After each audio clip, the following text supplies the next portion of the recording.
Hello, so today I am doing the winter wardrobe or the hashtag tarot winter wardrobe, which is a VR to Kelly B.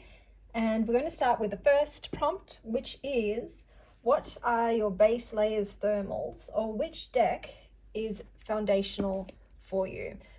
So for me, that is the Saint Soleil Lucid Dreamers beginners deck, because this is pretty much the deck that I learnt tarot on. It's got the beautiful edging. I love it. It's the matte linen cardstock, which is my absolute favorite of all time. I have a feeling these are all the wrong way. Pardon-moi. And the reason it is my foundational deck, like I said, I learnt on it because it has the keywords up the top already on the cards. So you don't even need to reference the guidebook if you don't want to. And it's got all the elemental and astrological symbols on the side as well. So already just looking at it, you can see the upright and reversal meanings. They're pretty good. Pretty good.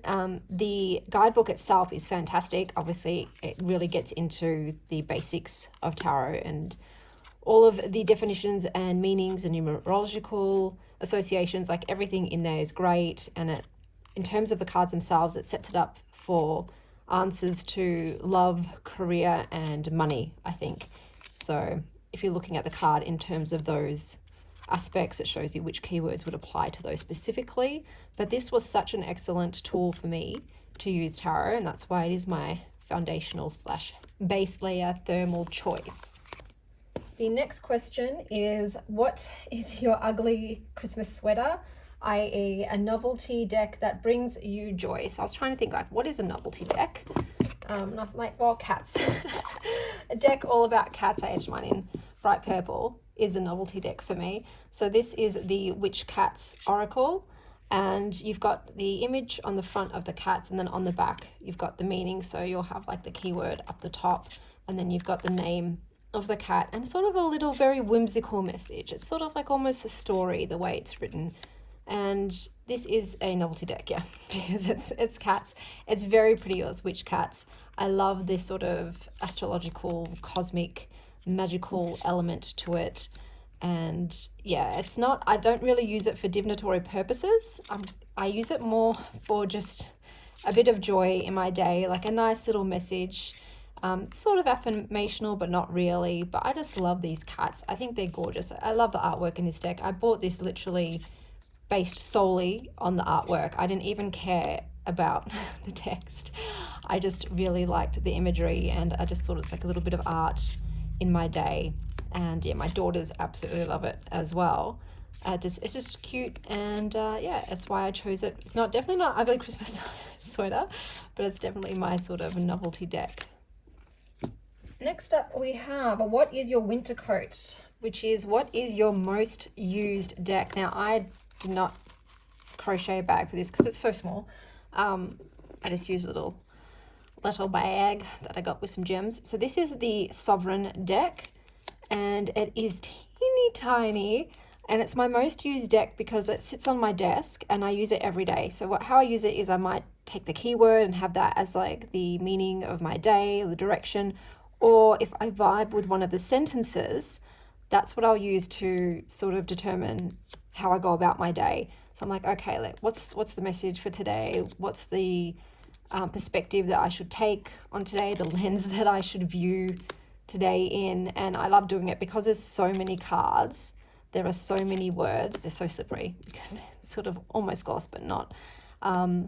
Yeah, there's just so much variety, and I use it every single day. Even if I don't pull other cards, I will pull this one. And I sometimes even use it as a journal prompt that day for my diary. I might use it, like construct a mantra from it or an affirmation from it. So this is my most used deck, and that's why I've chosen it for my winter coat. Next up we have Snow Boots. What is a deck that you can do a deep dive with? And for that I've chosen the Canterbury Oracle. So this is still brand new to my collection, and I haven't gone through it yet because I need the time. So for each card you get a sort of a story about what the imagery is. You've got keynote, symbology, guidance, using it as an icon, as a portal, practice, creative prompt, ecological connection. There's so many facets to it, and it's so sort of unique in how it's used that it's definitely a deck I need to do a deep dive with, and just sort of study. Like, it's definitely a study deck. I have a feeling once I've studied it all, I probably will pass it on. But for now, it's definitely a deck I need to do a deep dive with. I just need to find the time, and I'm hopeful over the summer holidays I'll have that time, because my kids will go to their dads for a bit, and I'll have that sort of solitude I need to enable me to really get deep with this deck. So that is the Canterbury Oracle.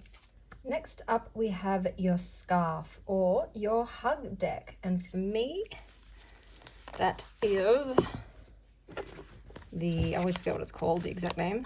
Pass Around the Smile deck, positive guidance cards.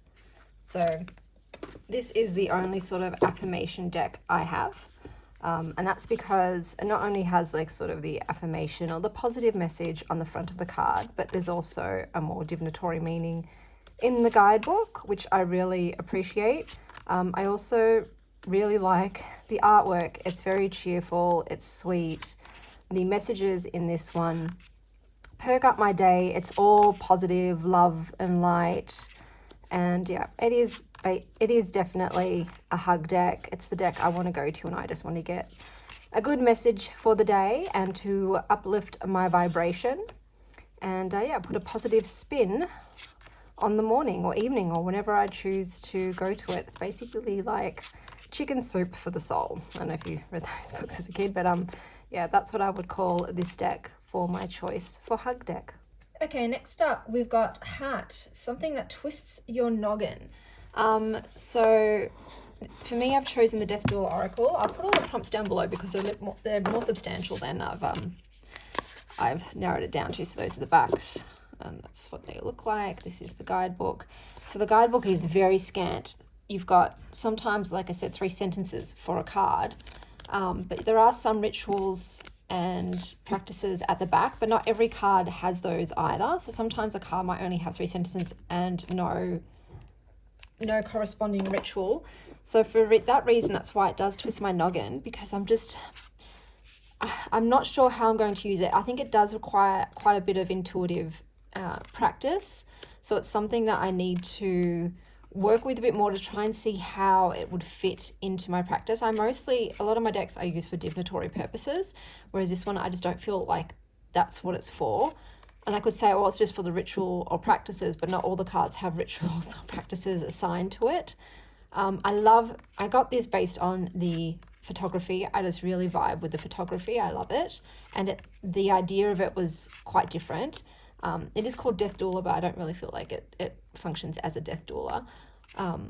So yeah, I've just got to figure it out. I haven't figured it out yet. And I might watch some other people's YouTube videos on it to see how they're using it, but I haven't got around to doing that quite yet, because like I said, it's a hectic time. This year November was filled with sickness and illness, so I just haven't given it the time it needs yet. But I'm going to hopefully, like I said, work with it over the summer and try and figure out how I can use it or whether or not it is for me. But like I said, the imagery is gorgeous. Some of the keywords are amazing. I just wish there was more in the guidebook to go along with it, because some of them I'm like, what do you mean by this? What is your reasons for this word? Thrombosis, for instance, why did you use that imagery? But yeah, I was left wanting more from the creator as to their thought processes behind it. Okay, last but not least, we have Mittens. What is your travel deck? And for me, it is the Lily White. So I do have the massive guidebook that goes with it, which is amazing. It's a really well done full color guidebook, which has excellent write-ups. But this also does come with, that's the French side, with little cards here that have, just a couple of keywords. So you could just use that itself. It's so tiny and teeny that it fits into everything.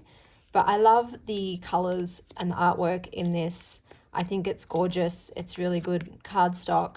And like I said, you can just toss it in your handbag and you've got a tarot deck on the go. So this is definitely one that I can take with me on holidays, because I didn't have a this mini deck. I was normally taking my Lenormand because it was small enough to fit in my purse, but all of my tarot decks, even like the more pocket sized, weren't really that pocket sized, whereas this definitely is. I don't think I'll make a crochet bag for this again because I don't know, like when they're so tiny, they look a bit odd because some of the buttons are massive. So I might have to find some mini buttons and then the taro bag might work. But yeah, this was my choice for what is your travel size deck. Oh, no, that's that way. Oh, I love the pomegranates. So that's everything for this Taro Winter Wardrobe tag. I hope that wherever you are having a wondrous morning, afternoon, or evening. And as always, stay wild, Star Child.